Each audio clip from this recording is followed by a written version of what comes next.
एक समय की बात है, गोरखनाथ जी ने रामानंद जी को शास्त्रार्थ के लिए आमंत्रित किया, चैलेंज किया और कहा कि मेरे साथ शास्त्रार्थ करो। रामानंद जी कौन थे? कबीर परमेश्वर के पूज्य गुरुदेव, और बाद में कबीर साहब की समर्थता को जानकर रामानंद जी ने कबीर साहब को ही अपना हृदय से गुरु मान लिया था और संसार की दृष्टि से वो गुरु शिष्य का नाता कबीर साहब के गुरुदेव रामानंद जी ही जाने जाते हैं। तो उसमें रामानंद जी को आकर के उन्होंने, गोरखनाथ जी ने चैलेंज किया, अर्थात संदेशा भिजवाया कि मेरे साथ शास्त्रार्थ करो, ज्ञान गोष्ठी करो, और जो ज्ञान गोष्ठी में पराजित हो जाएगा वो विजयी होने वाले का शिष्य बनेगा और उसने उसी की परंपरा को स्वीकार करना होगा। अब गोरखनाथ जी ये शिव उपासक और रामानंद जी थे विष्णु उपासक, ये आपस में लड़े, वो कह शिव जी बड़े, वो कह विष्णु जी बड़े। अब एक विभाग के मंत्री, 3 मंत्री हैं, वो एमएलए होते हैं, एमएलए से फिर उनको सीएम मुख्यमंत्री उनको मंत्री बना देता है। बताओ ना, बड़ा और छोटा क्या हो गया बिना बुद्धि के, और विद्वान कमावे। तो ऐसे अब यहाँ शंका और आती है भक्तों के मन में कि गोरखनाथ जी तो बहुत पहले हुए थे, लगभग 900 वर्ष पूर्व, और कबीर साहब 600 वर्ष पूर्व हुए हैं। अब बात यह है कि ये सिद्ध पुरुष होते हैं, जब चाहे अपना स्वरूप ऐसे दिखा सकते हैं और तब चाहे सूक्ष्म होकर अंतर्ध्यान हो सकते हैं।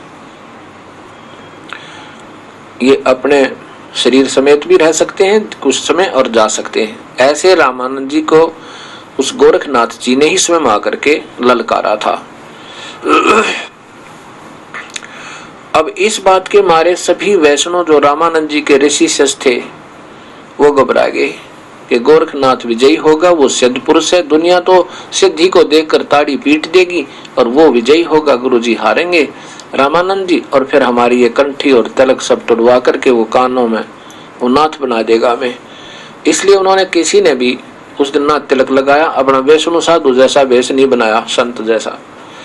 तब कबीर साहब ने देखा कि ये तो बखत से सिंगर लिया करते थे, सारे चित्रकारी कर लेते थे, आज क्या बात है, ये कोई भी नहीं तिलक लगाए हुए और ना ही कंठी पहन रखी। पता चला कि ऐसे ऐसे गोरखनाथ जी ने कभी अपने गुरुदेव को ललकारा है और वो सिद्ध पुरुष है। उसने कहा कि जो हार जाएगा रामानंद जी तो सभी वैष्णव को मैं नाथ बनाऊंगा, इसलिए हमने आज तिलक नहीं लगाया।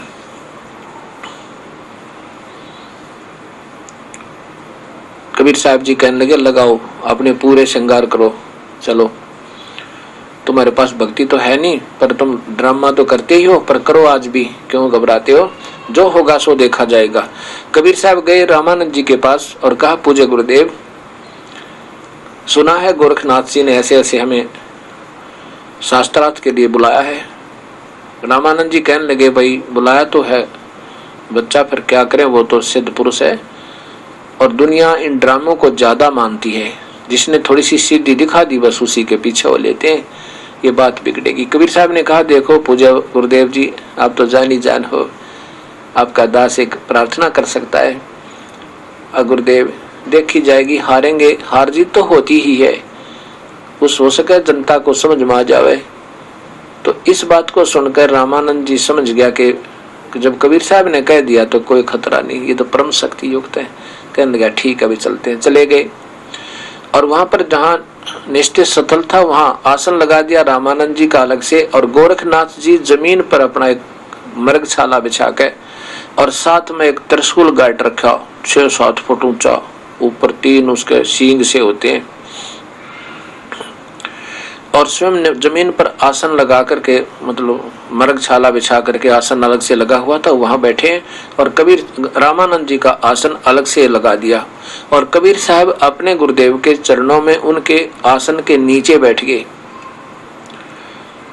तब गोरखनाथ जी ने कहा कि रामानंद मेरे साथ चर्चा करो और प्रश्न करो मेरे तय। कबीर साहब ने कहा कि पहले गोरखनाथ जी इस दास से चर्चा करो, बाद में मेरे गुरुदेव से बात करो। पहले इस मटके का जल चेक कर लो कैसा है, बाद में कुएं का भी देख लेना। जो मटके का जैसा मिलेगा वैसा ही उस कुएं से भरा हुआ समझो। ऐसे उदाहरण दे करके अर्थात ये बात कबीर साहब ने कहा। तब छोटी सी उम्र के बच्चे को देख कर के गोरखनाथ कहता है, अरे कल का बालक तू कब से ये सन्यासी बन गया?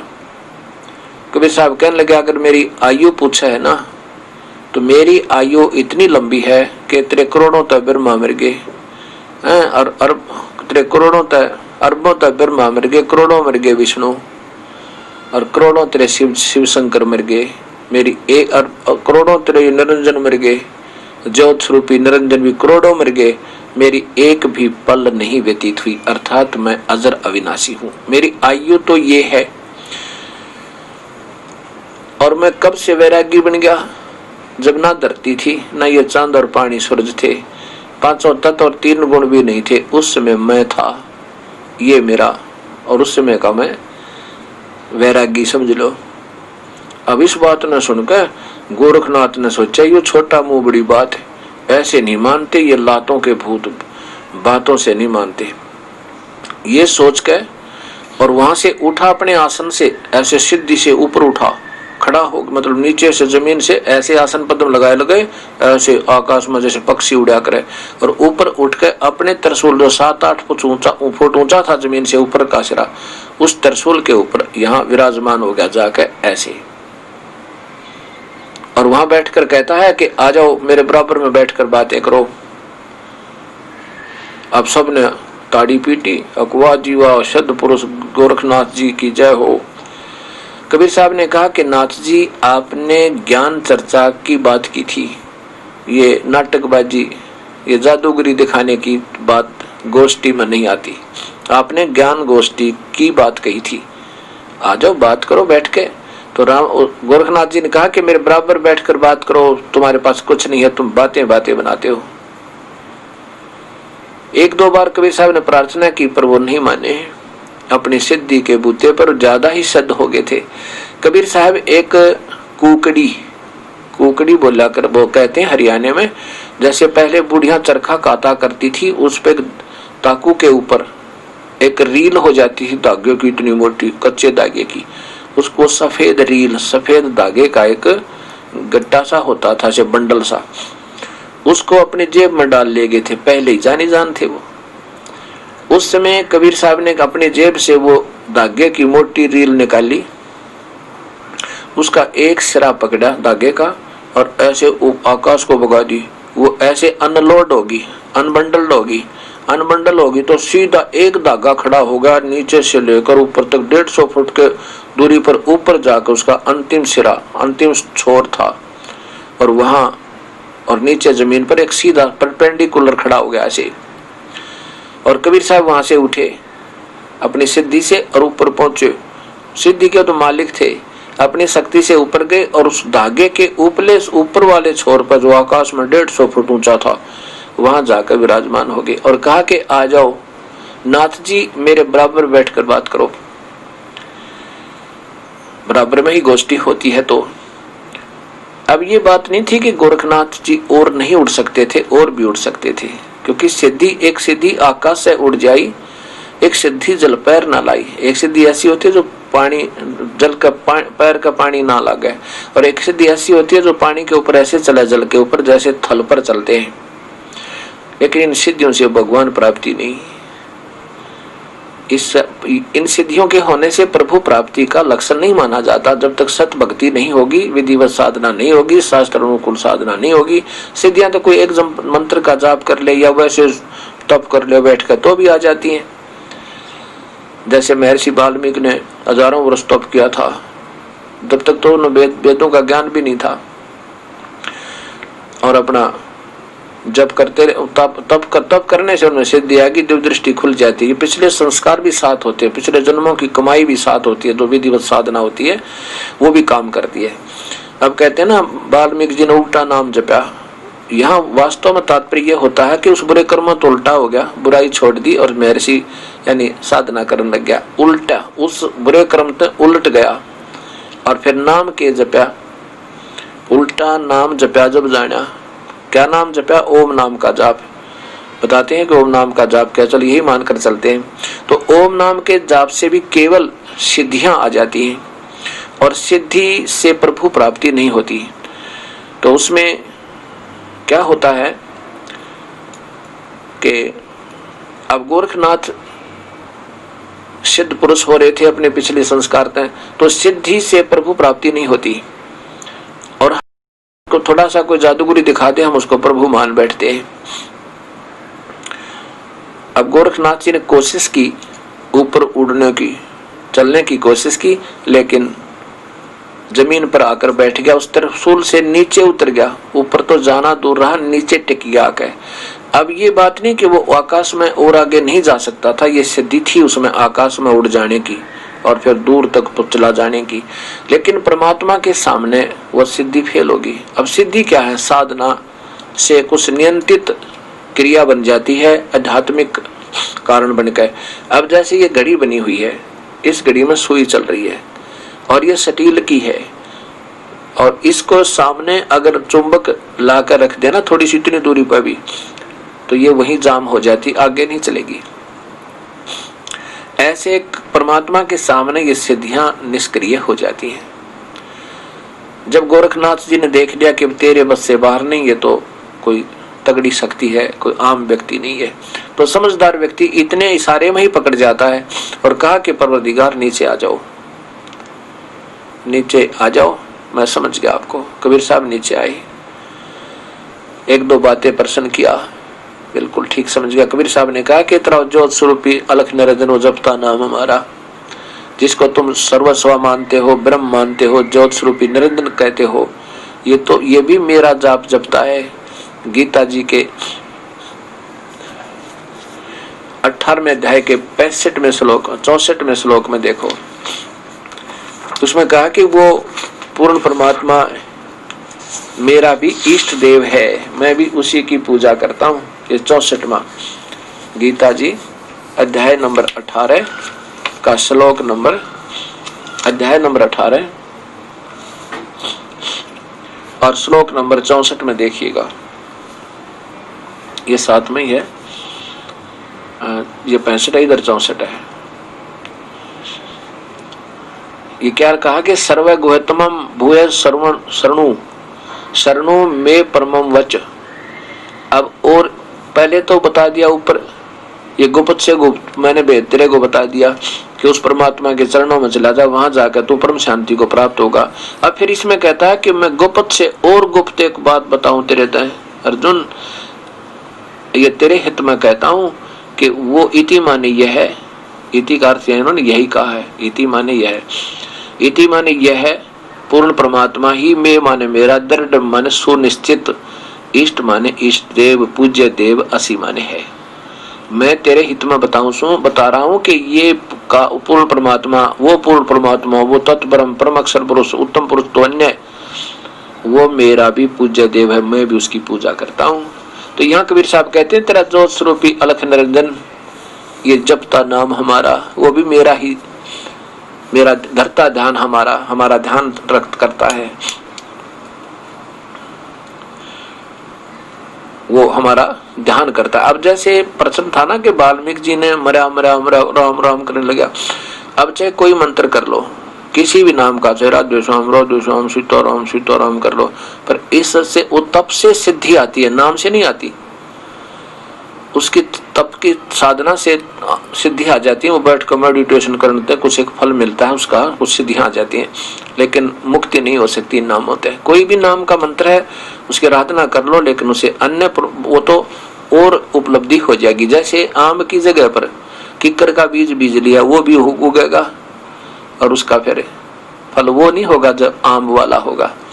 ऐसे तो इस बात को गोरखनाथ कहने लगा, जी एक बात बताओ, मैं आपकी एक परीक्षा और लेना चाहता हूँ, फिर मैं आपको स्वीकार कर लूंगा अपने गुरुदेव रूप में। तो कबीर साहब ने कहा वो भी कसर निकाल ले भाई, अपनी सारी शंका मिटा ले कि ये साथ में 2 किले पर गंगा थी जहाँ ये गोष्ठी हो रही थी कि गंगा पर चलो एक बार। कबीर साहब वहां गंगा पर चले गए, दर्शक भी पहुंच गए, गोरखनाथ जी ने गंगा में गोता लगाया और वहां पर मछली का रूप बना लिया और पहले कहा कि मुझे ढूंढ देना, मैं इसमें गोता लगाऊंगा तो मैं तुझे अपना गुरुदेव मान लूंगा। अब अंदर जाकर के गोरखनाथ जी ने एक मछली का रूप बना लिया, गोता लगा के, डुबकी लगा करके गंगा में। कबीर साहब ने पकड़ के वो मछली और बाहर लाके गोरखनाथ बना के बैठा दिया पटड़ी पे।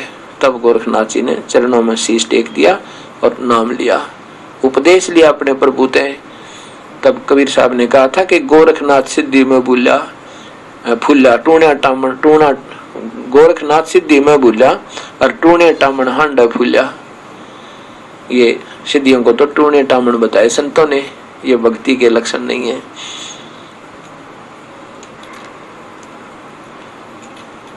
आजा गोरख शरण हमारी, हम सतगुरु तारे नर और नारी। गोरखनाथ में सबन का गुरु आ। कबीर साहब की प्यारी आत्मा गरीबदास जी कहते हैं कि कबीर साहब ने कहा कि गोरखनाथ मैं जगत गुरु, मैं बृहस्पति हूँ, वास्तव में मैं सबका गुरु हूँ। तब गोरखनाथ जी ने कहा था कि तेरी बातें मुझे अच्छी नहीं लगती, तू गलत कह रहा है, मुझे तेरी बातें कड़वी लगती हैं, तेरा वचन मुझे लग गया कड़वा। तो कबीर साहब ने कहा कि कड़वा लगा वो मीठा होई, हमारी बात पति जज होई। जैसे ये दास अब कड़वी कड़वी कैप्सूल कुनीन खिला रहा आपको, क्योंकि अभी तक आप सत्य ज्ञान ना होने से असत ज्ञान तय रोगग्रस्त हो, और ये कड़वी कड़वी कैप्सूल आप खाते रहो, ये सच्चाई सुनते रहो, एक दिन वो दिन आवेगा आप स्वस्थ हो जाओगे और ये इतनी मीठी बनेगी आपको कोई और चर्चा अच्छी नहीं लगेगी। जैसे अस्वस्थ व्यक्ति कड़वी कड़वी गोलियां खा अस्वस्थ व्यक्ति कड़वी कड़वी गोलियां खा कर स्वस्थ हो जाता है, पहले उसको रोटियां कड़वी लगती हैं, फिर वो मीठी लगती है।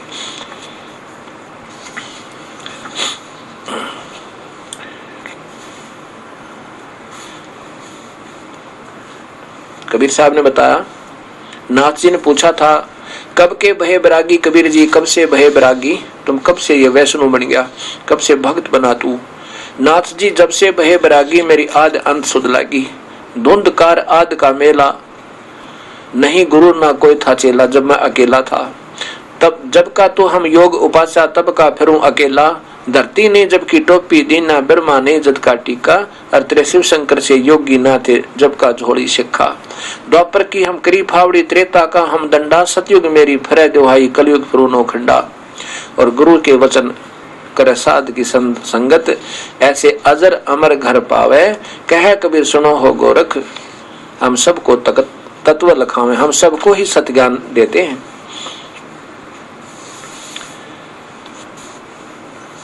अब जब आयु के बारे में पूछा था, उसके बारे में कबीर साहब की वाणी है कि क्या है उम्र तुम्हारी, गोरखनाथ जी ने पूछा था। तो बताया था कि जो कोई पूछे बावरा क्या है उम्र हमारी, संख असंख्य युग पर ले गए हम तब के ब्रह्मचारी। ये करोड़ निरंजन हो गए परलोक से दारी, हम तो सदा महबूब हैं ये सो हम ब्रह्मचारी। अरबों तो ब्रह्मा गए 49 कोट कन्हैया, और 7 करोड़ तेरे शंभु मर गए मेरी एक नहीं पलैया। ये तेरे जो अजर अमर कहलाते कहते हो ना शिव जी, मृत्युंजय है मृत्युंजय है, उसको वो तो नहीं कहे 7 करोड़ मर गए, वैसे तो ये और ज्यादा खत्म हो जाते हैं। कहते मेरी एक नहीं पलैया। अब यही सोचकर चलो अभी, क्योंकि ये पीएचडी की बातें आएगी थोड़े से दिनों में आपके सामने, तब आपकी ये बुद्धि और ज्यादा काम करने लग जाएगी इस ज्ञान के आधार पर। अब ये शिव जी को अजर अमर कैसे मान लिया अनजानों ने, कि ब्रह्मा की आयु 100 युग है, 100 वर्ष की है। एक इन देवताओं का देव वर्ष कैसे होता है, 1000 चतुर्युग की, वैसे तो ये 72 चौकड़ी युग होते हैं, 1008 चतुर्युग बनते हैं, लेकिन सीधा सा लेकर चलते हैं। 1000 चतुर्युग का दिन, 1000 चतुर्युग की रात ब्रह्मा जी की हुई। एक दिन रात हो गए 2000 चतुर्युग के, एक महीना हो गया 60,000 चतुर्युग का, और एक वर्ष हो गया 7,20,000 चतुर्युग का। और इसको 100 से गुणा कर दे, इसको 100 से गुणा कर दिया, 7 करोड़ 20 लाख चतुर्युग की ब्रह्मा की कुल आयु होगी।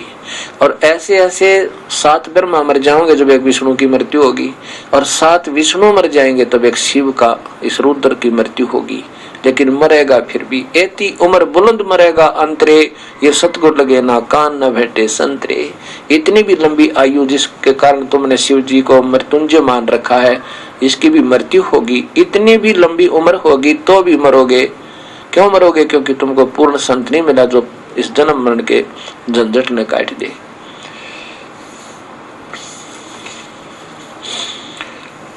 तो कबीर साहब से गोरखनाथ जी ने पूछा कि हे प्रभु, आप कहां से आए हो? ये तो पहली बार ज्ञान सुनाया आपने, क्योंकि सृष्टि रचनाओं का पूरा वर्णन सुना गोरखनाथ जी को। जब तक हम सृष्टि रचना नहीं सुनेंगे, तब तक हम इसको सत्य नहीं मान लेंगे, तब तक हमारी बुद्धि भक्ति मार्ग में सुचारू हो नहीं सकती, ना शास्त्र समझ में आवे। तो ये जरूरी समझना होगा, इसलिए ये दास बार बार आपको सृष्टि रचना सुनाता हुआ आ रहा है और उसको सुनते रहना। ध्यान से याद करो क्या बताया। अवधूत, अवधू कहते हैं जो अवधूत बन जाते हैं, केवल एक तन पर लंगोट या उसके ऊपर एक छोटा सा पर्दे पर कपड़ा बांध लेते हैं, बाकी निवस्त्र रहते हैं, उनको अवधूत कहते हैं। तो यहाँ कहते हैं अवधू। गोरखनाथ जी से कबीर साहब कह रहे हैं अवधू अवगत से चले आए। हम तो उस स्थान से है जिसकी गति को कोई नहीं जान सकता, अविगत। ना मेरा गर्भ ना मेरा जन्म न गर्भ बसेरा, बालक हो दिखलाए। काशी नगर जंगल में डेरा, वहां जुलाए न पाए। ना मेरा जन्म न गर्भ बसेरा, बालक बन दिखलाया। काशी नगर जंगल में डेरा, वहां जुलाए न पाया। मात पिता मेरे कुछ नाही, ना मेरे घर दासी। दुल्हा का सुत आन कहाया, जगत करे मेरी आसी। ना मात पिता मेरे कुछ नाही, ना मेरे घर दासी, मेरा पत्नी भी नहीं है। जुल्हा का सुत आन कहाया, जगत करे मेरी आसी। यार जुल्हा का बेटा कवाया में। दड़ नहीं गगन कछु नहीं सूझे अगम गढ़ नहीं दड़ नहीं मेरे गगन कछु नहीं सूझे अगम अपारा।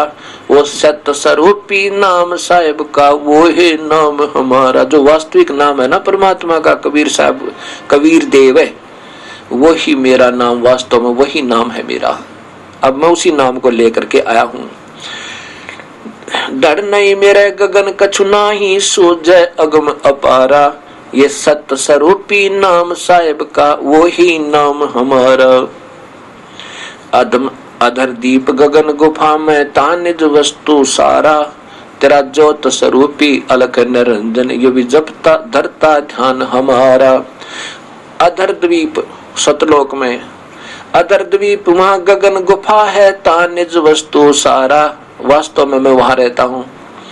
और तेरा ज्योत स्वरूपी अलख निरंजन, ये जब धरता ध्यान हमारा। ये तेरा ज्योत निरंजन, ये काल भगवान गीता में कहता मैं सब न खाऊंगा है, और वो भी कहता मेरा भी पूज्य देव वो वही परमेश्वर है, उसकी शरण में जा तू अर्जुन। अब गीता जी के 18वें अध्याय का 64वां श्लोक आपने देखा। आड चाम लहू ना मेरे हूँ सतनाम उपासी। तारण तरण अभय पद दाता नो कहे कबीर अविनाशी। हाड चाम लहू ना मेरे, मेरा शरीर हाड चाम का नहीं है, तेज पुंज का है। जैसे गरीबदास जी कहते हैं तेज पुंज तन दे धर के इस विध हमको भेंटी। आड चाम लहू ना मेरे हूँ सतनाम उपासी। ये तरण तरण अभय पद दाता, मैं हूँ कबीर अविनाशी। मैं ही वो कबीर अविनाशी, कबीर देव जिसको मारने में कोई समर्थ नहीं है। वास्तव में उत्तम पुरुष तो अविनाश अन्य है, वही वास्तव में अविनाशी है, वो मैं हूँ। इस बात को आज के कलयुगी ऋषि और संत नहीं मान सकते, क्योंकि इनकी बुद्धि शास्त्र विरुद्ध चल रही है। न इनको शास्त्रों का ज्ञान इनमें लिखा क्या है, और सारे समाज को अपनी मीठी मीठी बात बना के सुनी सुनाई अटकलों पटकाए बैठे हैं। अब चाहिए इन महापुरुषों ने फिर दोबारा इन शास्त्रों को देखें, और सतभक्ति इनके पास नहीं है बिल्कुल भी। ना इनके पास नाम है, ना इनकी विधि ठीक है, और ना इनको पूर्ण ज्ञान ही नहीं। तुम ले जा कहाँ रहे हो, तुमने जाना कहाँ है? भगवान को निराकार बतावे। तो उसके बाद गोरखनाथ जी ने कबीर साहब का उपदेश ले लिया और कहते हैं कबीर गुरु और गोरख चेला, इवनो खंड में फिर अकेला। अब वो गोरखनाथ जी को सतनाम मिला, अभी सार नाम नहीं मिला उसको, क्योंकि हमारे अंदर थोड़ी सी कमियां रह जाती हैं। अब यही गोरखनाथ जी फिर दोबारा सतयुग में जन्म होगा और दिल्ली का बादशाह बनेगा। 1 लाख वर्ष तक दिल्ली का राज गोरखनाथ जी दोबारा आके और सारे काम करेगा, शादी करवाएगा और फिर यहाँ का राजा बनेगा और फिर ये वैराग लेगा और ये कबीर परमेश्वर उसको फिर मिलेगा आके और फिर इसको सतनाम सार नाम देगा, फिर ये मुक्त होगा। लेकिन यह पढ़ाई शुरू होगी, इस सच्चे नाम जब मिल गया, इसमें इतनी शक्ति है, मनुष्य शरीर मिलेगा और सारी मौज होगी। और साथ में फिर अगर इसी जीवन में योग्य होगी तो तुरंत अभी मिल जाएगा सार नाम को, ज्यादा देर नहीं लगेगा।